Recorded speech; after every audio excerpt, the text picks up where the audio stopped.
Well, I got the rest of the bus wire brushed on the back side. I also got the seat out and got most of the old rubber floor mat out. I still got some trim and stuff to take off and go right there on the front of that so I can get underneath it. Once I get the floor pretty much cleaned off, then I'll work on doing the top right there. Once that's all done, and I got to basically wipe everything down on the top and vacuum everything on the floor, then I'm ready for like some caulking and some holes, and once that's dry, then it's ready for paint. Oh, of course, after I tape it all off, you know. It is unbelievable how much dust and dirt I've already swept out of this thing already. Enough to fill up like 2 wheelbarrows already. And that's just the stuff I swept out, let alone the stuff I've ripped out. You can kind of see all the crap I've already ripped out. Well, I got the seat and the rest of the floor mat out. I also took out the heater core so I can reroute some coolant lines. And I can also get in there and clean all the crap that's in there.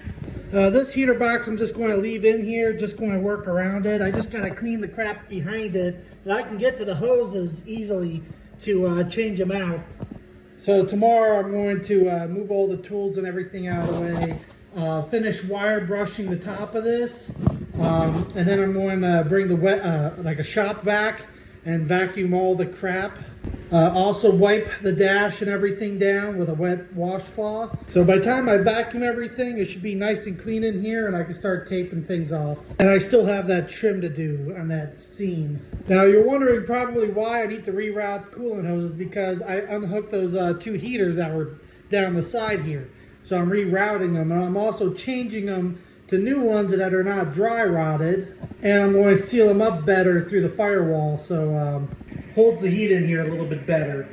Or air conditioning during the summer, you know what I mean. It's nice that I have full access to all the electrical underneath the dash, behind that panel there, as you can see, plus the relays that are right there. I should pretty easily figure out why it's not, when you turn the key ignition on, none of the headlights or anything work or crank over. I'm pretty sure when you turn the key on, it's supposed to activate the relay that's on the firewall like I was talking about before, which supplies power to like all the essentials like headlights and running lights and brake lights and everything like that. Because those controls are separate than everything for the bus side, which work. So these are all your like flashing lights, like red lights up on the roof and heaters and things like that. Really wipers is about the only thing on there.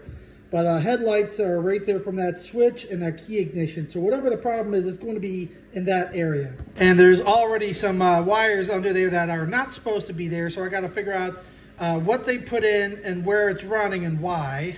They had a switch right there for something, but they took the switch out. Sorry, it's the hole right there next to the headlight switch. I'm also going to see if I can get like a smaller steering wheel so I have a little bit more room. Like I said, the wall will be right here, so there's not much space right here. And the steering column is fixed. It doesn't go up or down or anything.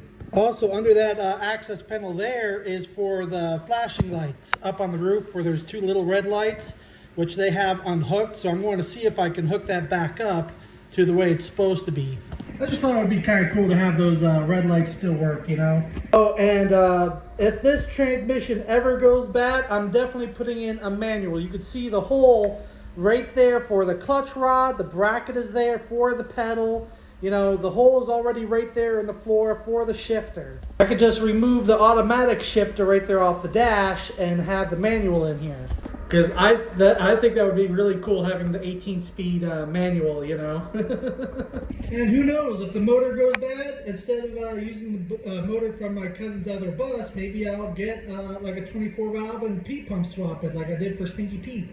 Like, I don't know. We'll see how things go in the future. But he basically has a complete motor and transmission. So like, also, if depending on what goes wrong, I can usually rebuild them also. But for how many miles we're going to be putting on this bus, it's good to have like a complete motor and transmission. So I can rebuild this motor and trans probably 3 or 4 times. You know, and then I have that whole other motor and trans I can rebuild for 3 or 4 times. And then I can always drop any kind of commercial grade motor or trans in it. So long as the body rust does not get any worse, you know, or the frame, this thing could do 3, 4, 5 million miles, no problem.